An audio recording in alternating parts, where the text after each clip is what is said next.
잘 돌아가고 있는 것 같습니다.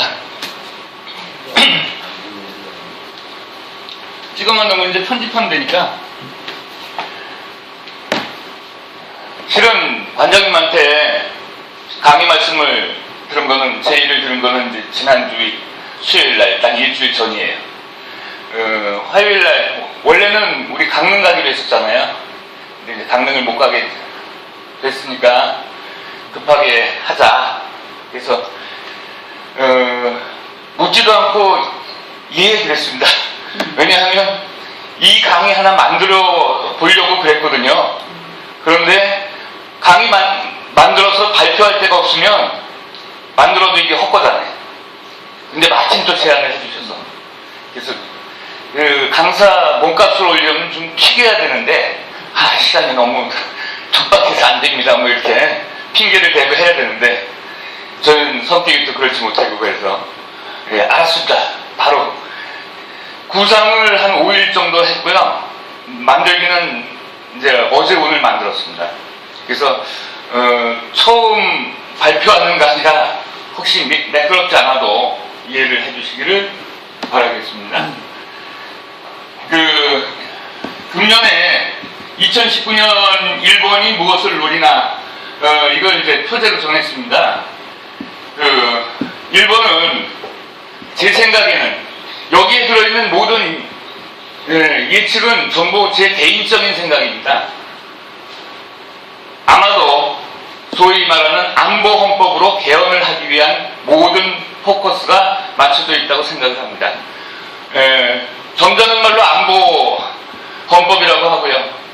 그냥 흔한 말로 전쟁 헌법이라고 우리는 비판을 하는데, 그 헌법을 하기 위해서, 개정하기 위해서 지금 분위기를 잡고 있는 그런 듯한 일본의 태도를 볼 수가 있습니다. 모든 포커스는 거기에 맞춰서 있으리라고 생각이 듭니다. 자, 이건 저고요. 통과.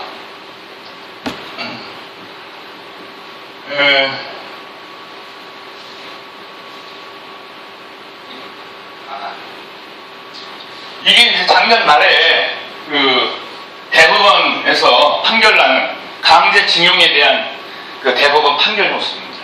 13년 만에 판결이 확정이 됐거든요. 11년간은 기각됐었습니다. 그러다가 대법원에서 이제 기각된 것을 반송 처리해가지고 다시 받아서 확정을 작년 말에 했습니다. 그래서 13년 만에 결론이 난 부분이 바로 이 부분인데, 한번 들어보시겠습니다. 근데 이게 이제 첫 강의 한 티가 나는 게 이거예요. 강의를 여러 번 반복을 했으면, 처음 주제가 투트랙 포기한 아베다 알고 쫙 하는데, 오늘은 양해를 부탁드립니다. 우리가 적성국 사이가 좋지 않은 나라하고는 항상 투트랙 외교를 하죠. 정치 군사적인 거는 따로 하고, 그 다음에 경제와 문화와 여러 가지 교류부는 또 따로 합니다. 그래서 이쪽은 막혀있더라도 이쪽은 뚫려있거든요, 항상. 일본과는 당연히 투트랙 외교죠. 북한과도 투트랙이 저는 맞다고 생각을 하고요. 아주 친한 나라, 미국이다. 그럼 투트랙 할 필요가 없죠. 그냥 원트랙으로 가면 되죠. 그런데 일본과는 계속적으로 저희가 투트랙 외교를 진행해 왔습니다. 그런데 아베가 이번에 그것을 포기했다고 저는 봅니다. 과거사 문제를 가지고 경제 문제하고 연관을 시켜서 경제를 막아버렸거든요. 그러면 투트랙에서 원트랙으로 바뀌었다. 그러면 골치 아파지는 겁니다. 어마어마하게 풀기가 힘들어지는 그런 외교 정책을 폈다. 따라서 아베의 자충수다. 저는 이렇게 판단을 하고 있습니다. 투트랙을 포기한 아베가 그것을 포기하기까지 어떤 게 계기가 되었느냐. 작년 말에 우리나라 대법원 판결을 들어보시겠습니다.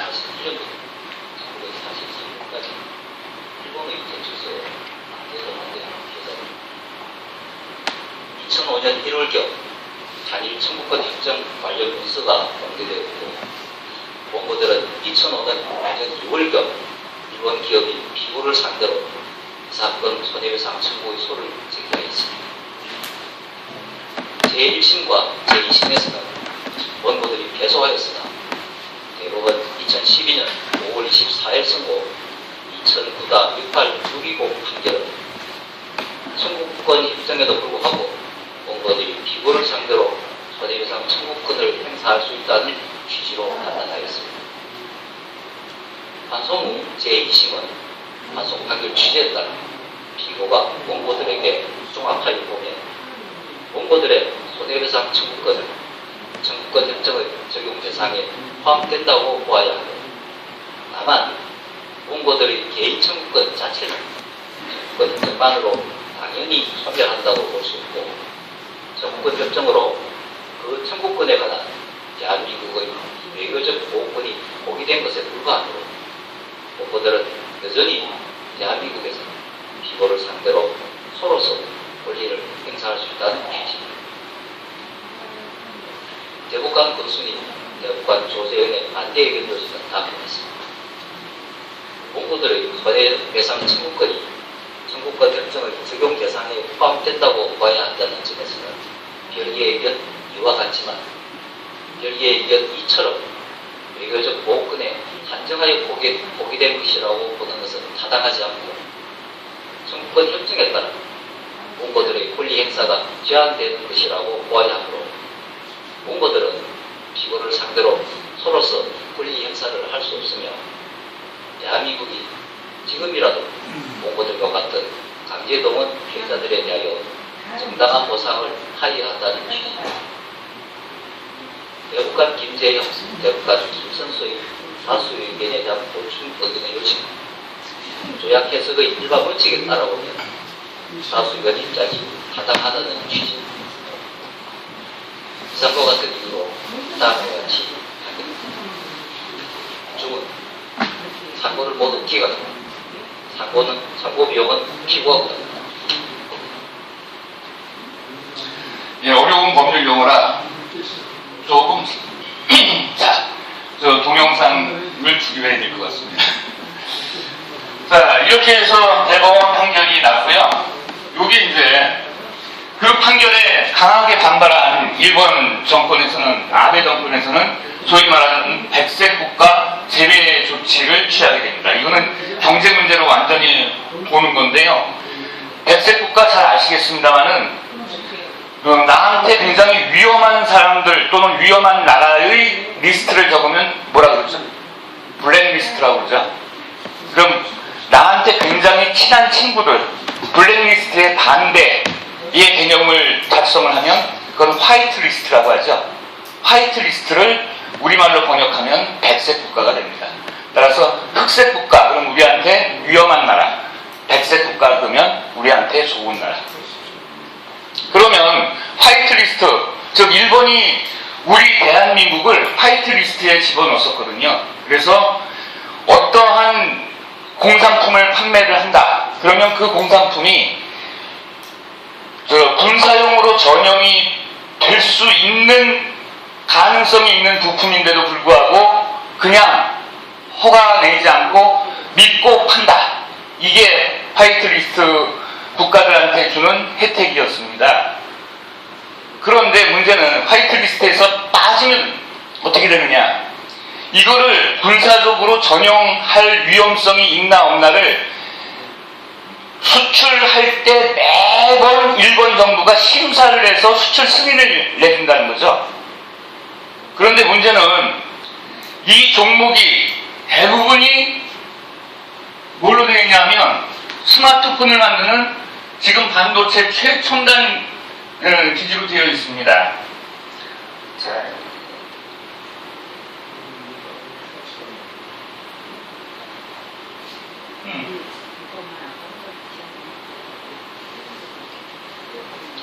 죄송합니다.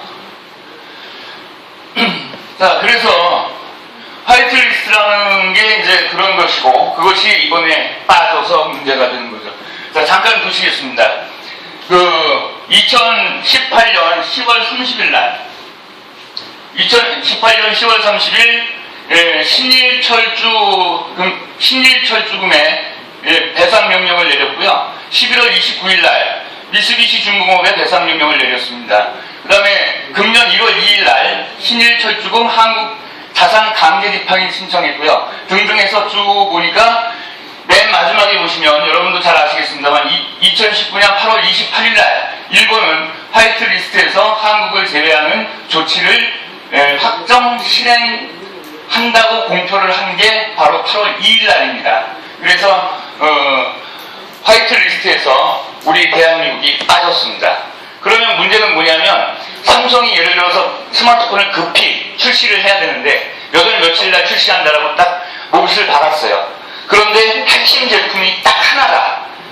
10몇만 개의 부품은 다 조립이 됐는데 일본산 핵심 부품 하나가 조립이 안 돼서 그걸 출시를 못해요. 근데 일본은 그것을 차일피일 서류 보관이나 뭐한다 해서 허가를 안 내주면 우리 삼성 스마트폰은 세계 시장에서 애플사한테 박살이 나는 겁니다. 그러면 경제가 바로 안보가 되는 거죠. 그래서 일본이 그 끈을 잡고 있겠다라는 아주 고약한 짓을 하는 거죠. 자, 그렇다면 우리는 어떻게 대항했는지 한번 보시겠습니다. 저도 이 뉴스를 듣고 굉장히 당황했습니다.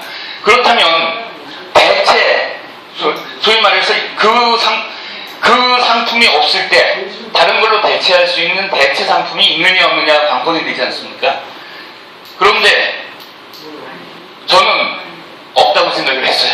큰일 났구나. 일본한테 또 매가지 잡혀가지고 끌려다니겠구나 라는 생각을 했는데 또 예상 밖으로 대통령이 자신있게 반박을 했습니다. 저거는 옛날 어떤 대통령이 버르장머리를 고치겠다라는 추상적인 그런 으름장이 아니라 기업 총수들하고 다 의논 끝에 자신이냐? 예 해가지고 그러면 자신있다. 한번 하자. 그래서 맞대응을 했다고 합니다. 자, 우리 대통령의 가의 모두 발언 모습을 보시겠습니다.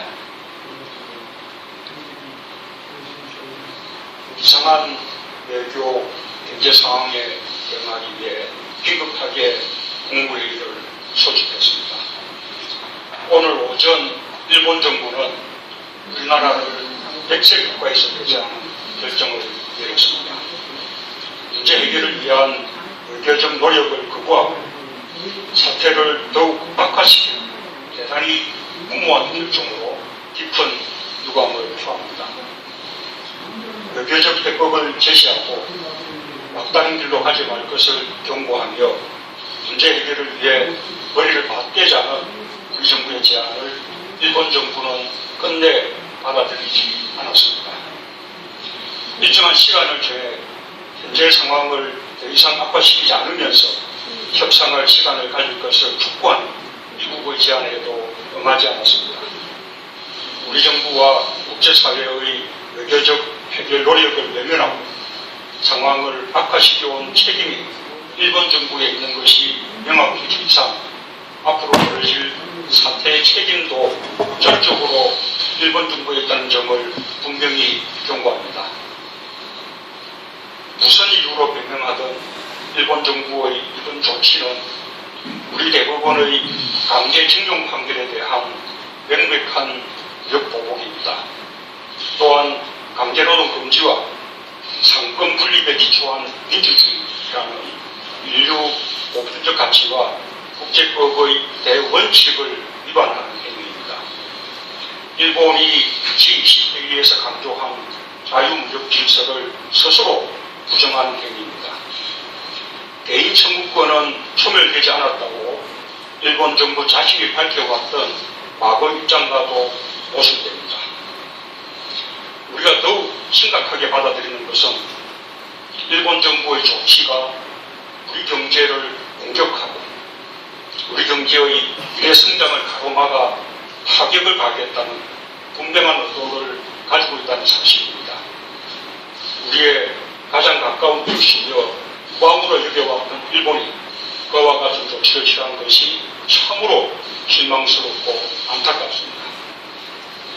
일본의 조치는 양국 간의 오랜 경제협력과 우호협력 관계를 훼손하는 것으로서 양국 관계에 대한 중대한 도전입니다. 또한 글로벌 공급망을 무너뜨려 세계 경제에 큰 피해를 끼치는 이기적인 인계 행위로 국제사회의 지탄을 면할 수 없을 것입니다.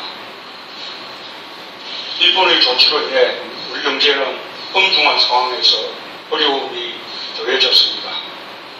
하지만 우리는 다시는 일본에게 지지 않을 것입니다. 우리는 수많은 역경을 이겨내고 오늘에 이르렀습니다. 적지 않은 어려움이 예상되지만 우리 기업들과 국민들에게 그 어려움을 극복할 역량이 있습니다. 과거에도 그래왔듯이 우리는 역경을 오히려 도약하는 기회로 만들어낼 것입니다. 정부도 소재 부품의 대체 수입처와 재고 물량 확보, 원천 기술의 도입, 국산화를 위한 기술 개발과 공장 신정성, 금융 지원 등 기업의 피해를 최소화하기 위해 할 수 있는 지원을 다하겠습니다. 나아가 소재 부품 산업의 경쟁력을 높여 다시는 기술 패권에 휘둘리지 않는 것은 물론 제조업 강국의 위상을 더욱 높이는 계기로 삼겠습니다. 정부와 기업, 대기업과 중소기업, 노와 사, 그리고 국민들이 함께 힘을 모은다면 충분히 해낼 수 있는 일입니다. 정부와 우리 기업의 역량을 믿고 자신감을 가지고 함께 나아가 주실 것을 국민들께 호소드립니다. 한편으로 결코 말하지 않았던 일이지만 우리 정부는 일본의 부당한 경제보복 조치에 대해 상응하는 조치를 단호하게 취해나갈 것입니다. 비록 일본이 우리 경제에 피해를 끼치게 된다면 우리 역시 맞병할 수 있는 방안들을 가지고 있습니다. 가해자인 일본이 적반하장으로 오히려 큰소리치는 상황을 결코 좌시하지 않겠습니다. 일본 정부의 조치 상황에 따라 우리도 단계적으로 대응 조치를 강화해 나갈 것입니다. 이미 경고한 바와 같이 우리 경제를 의도적으로 타격한다면 일본도 큰 피해를 감수해야 할 것입니다. 우리 정부는 지금도 대응과 맞대응의 악순환을 원치 않습니다. 멈출 수 있는 길은 오직 하나. 일본 정부가 일방적이고 부당한 조치를 하루속히 처리하고 대화의 길로 나오는 것입니다. 한국과 일본 양국 간에는 불행한 과거사로 인한 깊은 상처가 있습니다.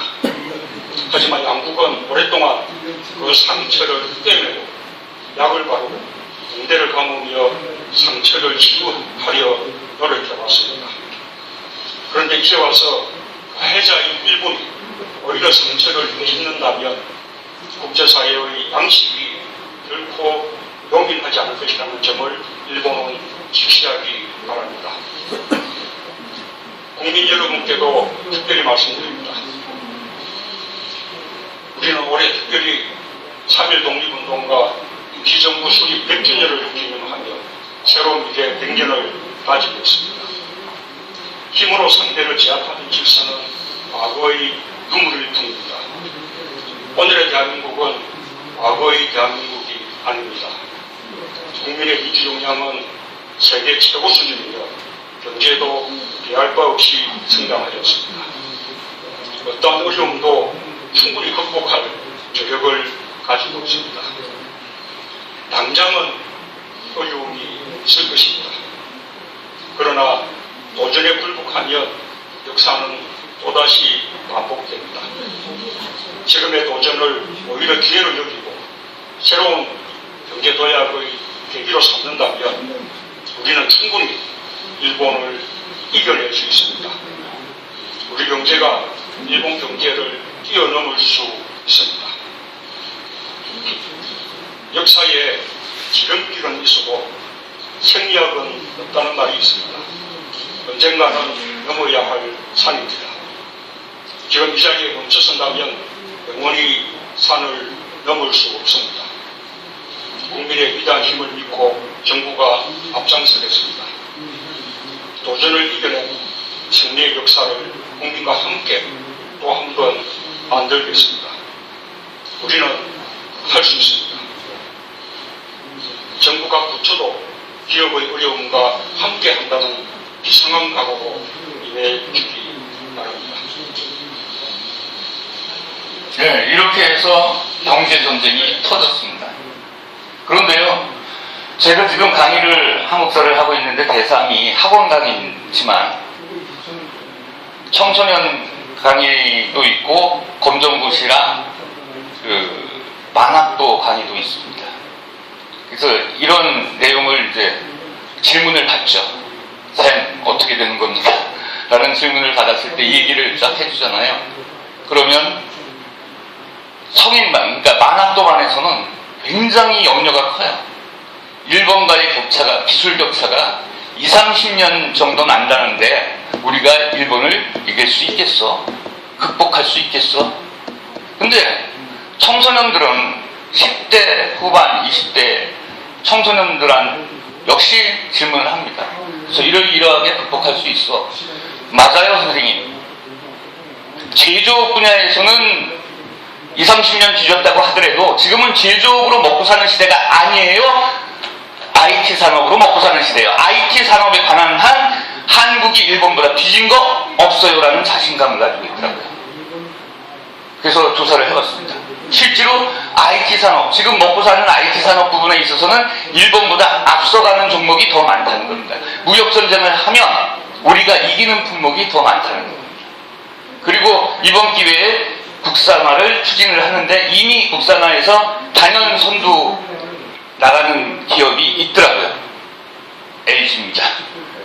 LG가 거의 모든 제품에 국산화를 몇 개월 있으면 성공을 한다고 합니다. 그러면 대체가 완전히 되면 이제는 일본이 와서 사정을 해도 우리가 안 사는 거죠. 그러면 일본 회사가 문을 닫게 됩니다. 그 시나리오대로 되면 얼마나 좋겠습니까? 하여튼 우리 청소년들이 자신감을 잃어버리지 않고 자신 있게 반박하는 모습을 봤을 때 그래도 당내를 믿고 맡길 수 있다는 신뢰도가 생기더라고요. 자, 계속 보도록 하겠습니다. 신국제질서가 형성이 됐습니다. 자, 현재 주변국 정세입니다. 제가 4년 전에 춘천에 내려와서 처음 간 데가 춘천시청 민방위과입니다. 서울에 있을 때 안보 정신교육 강의를 해봤거든요. 그래서 이력서를 써가지고 저 단연간 해봤으니까 시켜주십시오 그랬더니 붙여주더라고요. 그래서 4년 전에 안보 강의를 했었습니다. 민방위 정신교육 안보가. 근데 딴에는 괜찮게 한 것 같은데 다음 해 연락이 안 오더라고요. 그래서 어떻게 된 건가 찾아가 봤더니 어떤 단체가 다 이렇게 맡았다고 그러더라고요. 물론 제가 잘 못해서 떨어진 것일 테지만 그래서 안보 강의는 계속 하고 싶은데 하여튼 지금은 쉬고 있습니다. 자, 러시아, 중국, 그리고 일본, 그리고 미국, 그리고 한국은 지금 남북한으로 나뉘어져 있습니다. 100여 년 전 19세기 말 구한말의 상황과 똑같습니다. 어쩜 그렇게 똑같은지. 구한말에는 미국 세력이 아니라 일본을 적극적으로 도와주던 세계 최강의 세력은 해양 세력으로서 영국이었습니다. 영국이 미국으로 바뀐 것밖에 없습니다. 자, 그럼 우리 한반도를 기준으로 해서 일본과 미국은 해양 세력입니다. 중국과 러시아는 대륙 세력입니다. 아직도 냉전 체제의 구태를 벗어나지 못한 지역이 동아시아입니다. 다 아시다시피요. 공산주의는 무너졌습니다. 러시아는 자본주의화 됐고요. 중국은 공산주의를 표방하지만 실질적으로는 자본주의 아니겠습니까? 중국 자본이 사들이는 세계 자산이 지금 어마어마합니다. 웬만한 자본주의 나라에 뺨을 치고 있죠. 자, 거기에 일본과 한국이 있고 북한이 있습니다. 그리고 미국이 존재를 합니다. 자, 그런데 이 한반도는 대륙 세력, 즉 북한, 중국, 러시아 세력이 하나로 묶이고 한국, 일본, 미국 세력이 하나로 묶이는 냉전 체제와 똑같은 체제가 그대로 굴러가고 있다는 것이고 19세기 후반기에 한국이 망하던 바로 그 외교 관계가 힘의 역학 관계가 그대로 형태는 그대로 굴러간다는 것이죠. 그러면 뭐가 바뀌었는지 잠시 보도록 하겠습니다. 이 동아시아 지역에서요, 미국을 포함해서 방위비를 제가 계산을 해봤습니다. 조사를 해봤더니 5년 전 데이터인데 거의 같은 비율로 증가를 합니다. 미국이 전 세계의 40%의 방위비를 쓰고 있습니다. 어마어마하죠. 지구촌 전체 방위비의 40%를 미국이 쓰고 있다는 겁니다. 중국은 약 10%, 러시아가 5%, 일본이 우리보다 더 많은 돈을 자위대에 쓰고 있습니다. 우리는 국군입니다. 정식 군대, 정규 군대. 일본은 정규 군대가 아니에요. 자위대. 일본 본토나 영해나 영공을 침범을 받아야 대응을 할 수 있는 우리나라 국군과는 다른 자위대인데도 불구하고 우리나라의 약 배의 예산을 사용을 하고 있습니다. 우리나라와 북한 합해도 일본보다 헐 떨어집니다.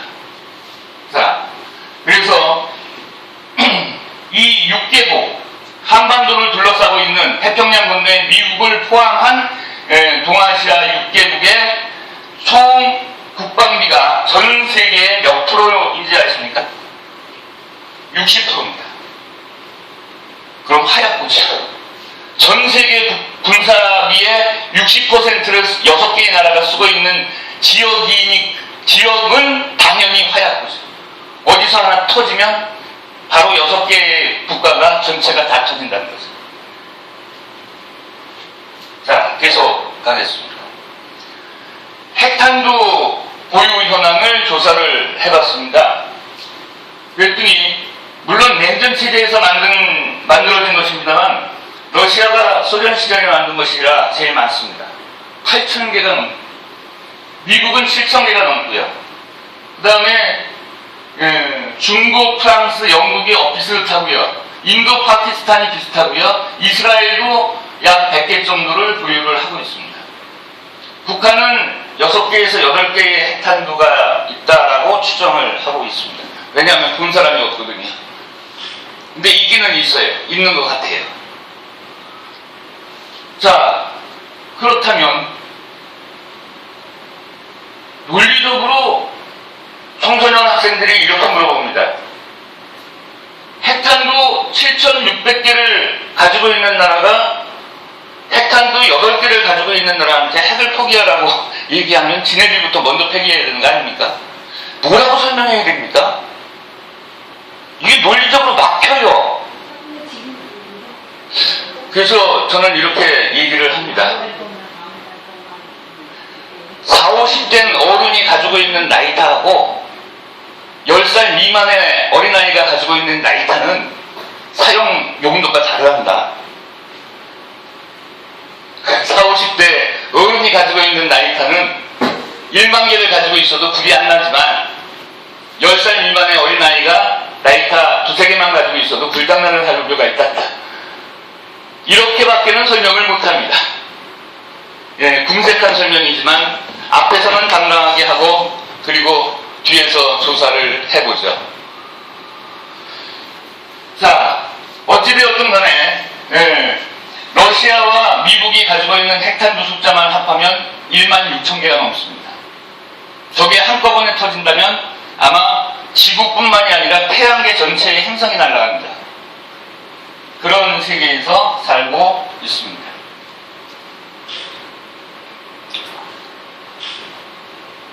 지금 보신 나라들의 핵탄두 숫자를 총 더한 게 95%입니다. 그래서 5%의 핵탄두는 이제 여러 나라가 것이 감춰놓고 있으리라고 생각이 듭니다. 이란도 여기 안 나왔으니까. 자, 그런데요, 2012년도에 미국의 국방 전략이 바뀝니다. 어떻게 바뀌느냐? 2차 세계대전 이후에 미국의 주력은 대서양이었습니다. 대서양 방어체제라고 하면 유럽을 방어하겠다는 뜻이죠. 유럽을 최우선으로 놓고 아시아는 두 번째다. 이런 전략이었는데 2012년을 기점으로 해서 바꿉니다. 전략의 축을 아시아 태평양 지역으로. 대서양이 아니라 아시아 태평양 지역이 1순위고 대서양이 2순위다. 그러면 아시아 태평양 지역에서 가장 활약도는 당연히 동아시아입니다. 대한민국, 북한, 일본, 중국, 러시아가 있는 요 사이지 파키스탄, 인도, 동남아시아 이쪽이 아니거든요. 서남아시아도 아니거든요. 자, 그렇다면 전략의 축은 아태 지역으로 이동을 하면 이제는 유럽은 유럽 자체 내에 맡기고 미국은 아시아 태평양 지역을 주력하겠다는 뜻인데 그 이유가 있습니다. G2 국가, 즉 상대 국가가 바뀌었거든요. 소련일 때는 유럽이 중요했죠. 소련이 붕괴하고 러시아로 약화되고 나서 중국이 부상을 하면 당연히 아태 지역으로 바뀌겠죠. 상대 국가가 바뀌므로 미국의 전략의 축도 바뀝니다. 자, 중국이 G2 국가 중에 하나 아니겠습니까? 미국의 상대가 소련이었다가 소련이 붕괴하고 약화된 다음 중국으로 바뀌었습니다. 중국은 인구 숫자가 지금 14억입니다. 칫솔을 하나씩 팔아먹어도 14억 개입니다. 대단한 나라고 대단한 민족입니다. 그거는 인정을 합니다. 자, 따라서 미국은 세계의 패권을, 지구상에서의 패권을 지속하려면 중국을 포위하지 않으면 안 됩니다. 그래서 미국의 전략으로 일단 방어선을 보십시오. 자, 푸른색을 보시면 되겠습니다. 아프가니스탄, 파키스탄, 인도, 키르기스탄, 그 다음 몽골, 그리고 대한민국, 일본, 타이완, 필리핀, 베트남, 태국, 이렇게 포위를 하면 중국이 갇혀버립니다. 누구한테? 미국한테 갇히는 겁니다. 이런 포위망을 미국이 갖추려고 하고 있고 또한 갖추었지요. 그런데 문제는 한국하고 일본하고 분쟁이 생기면 미국 입장에서 골치 아파요. 그래서 미국이 지금 어느 편을 들지도 못하고 상당히 곤욕스러워하는 입장에 있을 것이고 그 다음에 북핵 문제가 또 키포인트가 되겠죠. 그래서 어찌되었거나 한반도 문제를 처리하지 않으면 미국은 상당한 위험적 요소를 가지고 진행을 할 수밖에 없다는 뜻입니다. 자, 그 다음 보시겠습니다. 4대 강국을 나누어서 특색을 살펴보도록 하죠. 일단 소련이 붕괴됐습니다. 소련은 북한의 6.25 남침을 승인하고 지원을 해서 한국전쟁이라는 비극을 발발시키게 한 나라가 되죠. 우리나라 한국전쟁은요, 어서오세요. 우리나라의 한국전쟁은 일본한테 어마어마한 복을 갖다 주었다는 건 여러분 잘 아실 겁니다. 두 가지였는데요. 첫째, 전쟁 범죄 국가였잖아요, 일본이. 그래서 막대한 전쟁 보상금을, 배상금을 연합국 측에 내놔야 되잖아요. 그게 규정이 되었고 또 마련을 해서 국제사회에 연합국 측에 지불을 해야 됐었습니다. 그 막대한 자금이 전후 일본에서는 만들기가 상당히 부담스럽고 어려운 자금이었죠. 그게 만약에 실제로 연합국 측에 지불이 됐다면 일본의 산업성장은 이렇게 빠르진 못했습니다. 그런데 한국 전쟁이 터졌습니다. 2차 세계대전 종전이 된 5년 만에 한국 전쟁이 터져. 그러니까 연합국 측의 맹주였던 미국이 일단 일본에 부과된 전쟁 배상금을 면제시켜줍니다. 전쟁 배상금을 한 푼도 내지 않고, 두 번째, 한반도와 바로 가까운 지리적 요건을 갖추고 있기 때문에 어마어마한 군수물자 보급 병창 위주로 활용이 가능했죠. 따라서 한국전쟁 3년 만에 일본은 배상금도 면제받아, 그 다음에 돈은 억수로 벌어 해서 산업개발에 대한 초석을 다질 수 있는 엄청난 기반을 닦게 되는 게 바로 한국전쟁이 덕분입니다. 물론 하늘이 선택을 했는지 우리가 전쟁을 했고 일본이 돈을 벌었습니다만, 한국전쟁 아니었다면 지금의 일본은 없습니다. 자, 러시아는 지금 이 극동아시아 세력에서는 가장 약한 세력으로 보지 않을 수 없고요. 그 다음 보시겠습니다. 중국이 이제 G2의 하나인데요. 중국은 지금 북한과 굉장히 친하면서도 남한과 상당한 교류를 하고 있습니다. 이게 아까 초두에 말씀드렸던 중국의 투트랙 외교 방식입니다. 정치 군사적으로는 북한 편이고요. 경제적으로는 대한민국 편입니다. 북한에 교류할 게 있어야죠. 가보면 상품이 없으니까 광산물이나 수입할까? 뭐 없잖아요. 남한과 장사하고, 그런데 정치 군사적으로는 항상 북한 편을 들어주고 북한의 백그라운드가 되고, 얼마나 북한 입장에서는 든든하겠습니까? 자, 그런데 문제는 중국이 정말 우리한테 위협이 되는 것은 남북한이 통일되었을 때, 북한이 갑자기 붕괴되어가지고 북한의 핵심 권력자들의 가상 시나리오를 한국에서 짰는데, 제가 듣기로는 60%의 세력가들은 중국 쪽으로 붙고 30%에서 40%의 세력가들은 남한 쪽으로 붙는다 합니다. 그렇게 되면 중국군이 만약에 이 휴전선이 무너졌을 때 대한민국 군대가 북한 지역을 진주를 해야 되는데, 그것보다 훨씬 빨리 지금 연변 지역에 주둔하고 있는 한반도 통일 대비 20만 특공대가 먼저 한반도를 장악한다면 우리 국군과 중국군은 일사후퇴때처럼 붙어야 됩니다. 근데 문제는 뭐냐? 그걸 이용해서 일본의 자유대가 한반도 전쟁에 뛰어든다고 했을 때, 제가 만약에 대통령이라면 일본 자유대의 상륙은 허가치 않을 겁니다. 아무리 전쟁기라도. 그렇게 된다면 희한한 사태가 벌어지게 되는 게 바로 통일 직후의 한반도의 모습이 되겠죠. 그래서 중국 측 야욕으로는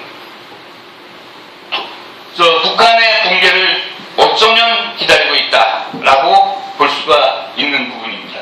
그것 때문에 역사적으로 동북공정이라는 역사 왜곡 작업을 1980년대에 시작해서 2000년도 초반기에 완성을 했습니다. 그건 무슨 말이냐면, 이 지역이 여러분이 잘 아시는 간도 지역입니다. 이 간도 지역은 원래 조선 땅이거든요. 간도 지역의 유래는 우리 조선과 청나라가 있을 때 청나라와 비무장지대를 설정을 한 적이 있어요. 그 비무장지대 넓이가 얼마냐? 지금 우리는 남북한 전선의 약 2km가 비무장지대인데, 조선하고 청나라 간의 비무장지대는 300리를 설정을 했었습니다. 그러니까 이 지역이 비었었죠. 그런데 19세기가 되면서 함경도 평안도 지역에 우리 조선 사람들이 엄청나게 이 지역으로 진출을 해서 농지를 대간을 했습니다.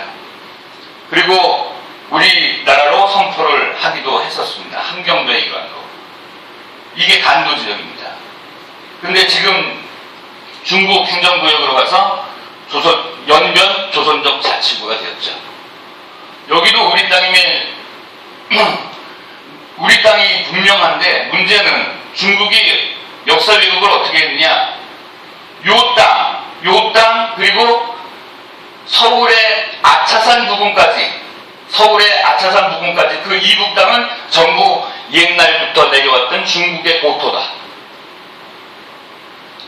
그렇게 주장을 하는 이유는 고구려는 한국의 역사가 아니라 중국의 지방정권이다. 중국 역사다. 고구려를 이어서 세워진 같은 지역에 세워진 발해 역사 역시 중국의 역사다. 따라서 고구려나 발해의 가장 남쪽 경계선이 어디까지 왔느냐 하면 장수왕의 남진 정책이 성공했을 때 서울에 가서 치면 어린이대공원이 있습니다. 어린이대공원 그쪽 이 아차산이라고 있거든요. 그 아차산에 온달 장군이 내려와서 싸웠던 흔적도 있습니다. 그 부분까지가 고구려 영토였기 때문에 한마디로 얘기해서 북한이 붕괴되면 북한 지역까지는 무조건 중국의 옛날 땅이었기 때문에 중국 영역이다라는 주장을 하려고 했던 작업이 바로 동북공정입니다. 이거를 이쪽만 한 게 아니라 중국에서 서쪽도 했어요. 청나라 때 점령했던 위구르 땅을 옛날 중국부터 중국 땅이었다 해서 서북공정을 시작을 해서 위구르 땅을 중국 땅으로, 중국의 고유 땅으로 편입을 시켰고, 여기가 신장이라고 그러죠. 그 아래에는 여러분이 잘 아시는 달라이라마 신정 정치를 아직도 하고 있는 티베트라는 독립국가를 청나라 때 정복을 했습니다. 청나라 때 영토를 티베트로까지 넓힌 거거든요. 옛날부터 중국 땅이다라는 역사 왜곡 작업이 성공을 했고요. 그리고 나서 동북공정으로 가서 우리 땅을 집어삼키기 위해서 이미 지안박물관을 개발을 했습니다. 여러분 간도에 혹시 가실 일이 있으시면 연변 가실 일이 있으시면 지안박물관을 한번 가보시기 바랍니다. 지안박물관에 가면 동북공정의 모든 증거 자료들을 거기다가 다 모아놓고 중국 측 입장에서 전시를 하는 박물관이랍니다. 그래서 어떻게 주장을 하고 있는지 한번 보고 오시면 좋겠습니다. 만약에 우리가 어리버리하게 행동을 한다면 여기까지가 중국령이 됩니다. 그렇게 된다면 대한민국, 즉 남한이 통일신라 같이 살아야 됩니다. 저는 그래서 장차 통일한국의 가장 위협이 되는 나라는 중국이다라고 생각을 하고 있습니다. 선생님 그때 말씀하시는 그 서북공정 예, 서북공정은 저기 위구르, 서남공정은 티베트, 동북공정은 우리. 중국의 방위비 증강을 보겠습니다. 어마어마하죠? 예, 가파른 손으로 돈 잘 버니까요 엄청납니다. 중국에는. 자, 이건 뭐 그래프만 눈으로 보시면 되겠고요. 그 다음 보겠습니다. 연평균 12%씩 증가를 하고요. 일본 방위비의 2.8%를 5년 전에 쓰고 있다고 합니다. 자, 그러면 이번엔 일본을 한번 보겠습니다. 오늘의 주제는 일본인데 일본을 보기 위해서 한 바퀴를 지금 돌고 있습니다. 일본에는 아베 내각이 출범 이후에 엄청난 우경화를 하고 있습니다. 자, 거기에서 아까 말씀드렸듯이 헌법 개정이 목표라고 제가 말씀을 드렸는데 지금 현재 가지고 있는 헌법이 평화 헌법입니다. 평화 헌법인데 이거를 뭘로 바꾸냐 하면 소위 안보 헌법으로 바꾸자 하는 것이 아베 정권의 정권 유지의 핵심이죠. 이 안보 헌법으로 바꾸자. 그래서 주변 국가에서는 안보 헌법을 전쟁 헌법이라고 얘기를 합니다. 그러면 평화헌법과 안보헌법은 어떤 차이가 있느냐?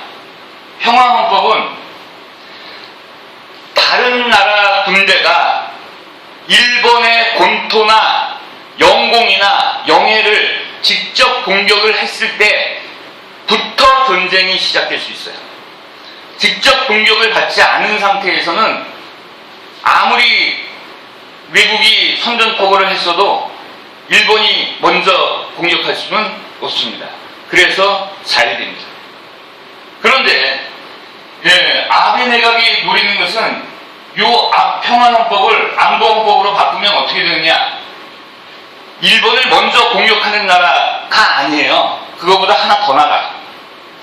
일본을 공격할 징후가 의심스러운 국가는 먼저 공격할 수 있다. 그럼 2차 세계대전에 뭐하고 똑같습니까? 진주만 비슷하고 똑같은 거죠. 그럼 결국은 2차 세계대전 이전의 일본으로 돌아가겠다 하는 이야기고, 그래서 상징적으로 그 우길기를 계속 사용하게 되는 겁니다. 2차 세계대전 이전에 어마어마한 세계적인 강국으로서의 대일본 제국을 다시 한번 이뤄보겠다라는 허황된 꿈이죠. 이거를 꺾을 수 있는 것은 중국 아니면 저희인데, 저희가 꺾어야 되겠죠.